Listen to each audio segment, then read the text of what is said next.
Reality Transurfing, Book 3, Forward to the Past, by Vadim Zeland. Chapter 1, The Step of Intention. Imagine an ordinary newborn human being who was put in a society where people age very slowly and live to be, say, 300 years. What do you think? How long will that baby live for? That's exactly it. I'd like to say that from his very birth, man is being accustomed to a standard scenario. Your health gets worse with age. Your body grows old and finally dies. No doubt there are ordinary physiological causes to that. However, if one were to view the aging process from the position of transurfing theory, then it is nothing other than an induced transfer. One could even say the longest induced transfer. It occurs slowly, but rather safely.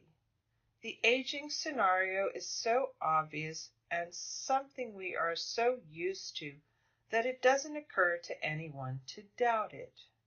Attempts to change the scenario have only boiled down to the creation of all kinds of elixirs.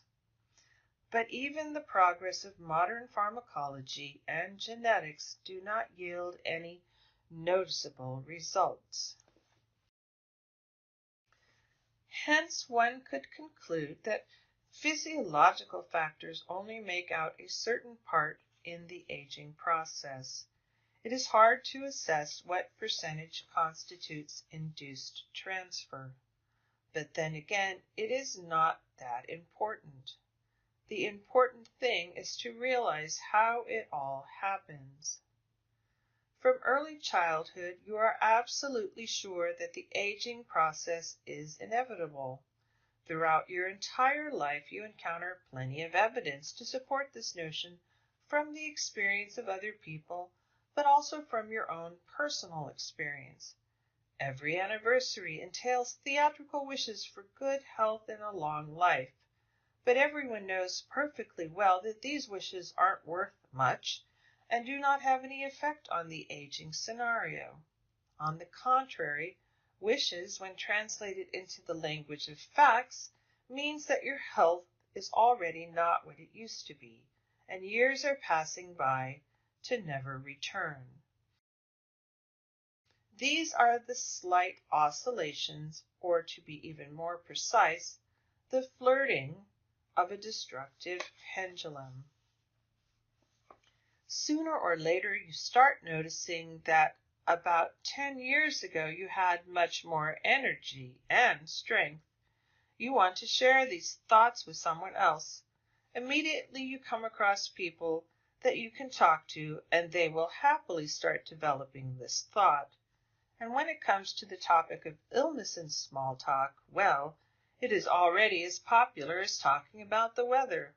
By taking part in conversations like that, you are radiating energy on the frequency of a destructive pendulum. In other words, you are accepting its game. The pendulum could flip you its push in the shape of an illness or you feeling unwell. It worries you a lot and makes you think the following thought: I think I'm getting ill. This is your response on the oscillation frequency of a pendulum. The pendulum receives your energy and pushes you again. You start hurting even more. You go to the doctor. He confirms that you are ill, and the process develops further. The pendulum receives your energy and starts swinging even more. When the crisis comes, the pendulum has already got all the energy it needed. It leaves you alone, and you begin to recover, unless the induced transfer has thrown its victim onto a lifeline where you are disabled. A reasonable question, so what?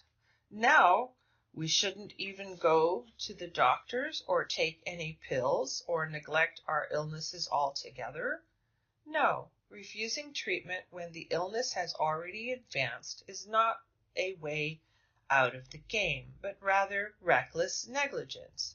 I am talking about not letting yourself being dragged into the game. You could ask your colleague at work, "How come you were absent?" And he will answer definitely, "I was ill." Notice that he wasn't healing, but was being ill. To the question, "What's with you?" there will be the answer, "I am ill." Of course, having "I am healing" as an answer to this question would be unnatural. That is because people are so used to playing the game called illness, that the actual recovery is not considered a goal, but an attribute, a side effect of the game. The game with a destructive pendulum begins when you gladly accept the illness symptoms, or in other words, when you grab onto the end of the spiral of the induced transfer. You could make the first push of the pendulum fall through if you don't take the symptoms seriously, calmly reject them, and forget about them. If that doesn't work, then you could extinguish the pendulum by taking the necessary prophylactic measures. If you did get sick after all, do not play the illness game, play the healing game. Playing the illness game is the same as passive suffering, taking part in conversations about various sores and diseases, moaning, complaining, and fussily demand that others feel sorry and care for you.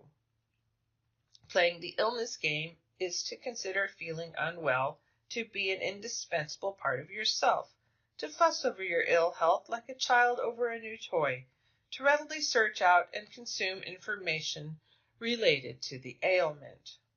To play the healing game is to act energetically, to take interest in different healing methods, to try to lead a healthy lifestyle, to have a sense of humor when it comes to illness, to accentuate your attention on improving your well-being, to strive towards health and associate with like-minded people. See, these are two completely different games. In the illness game, you are acting the part of a passive victim, radiating on the frequency of a destructive pendulum. The funnel of induced transfer is sucking you in.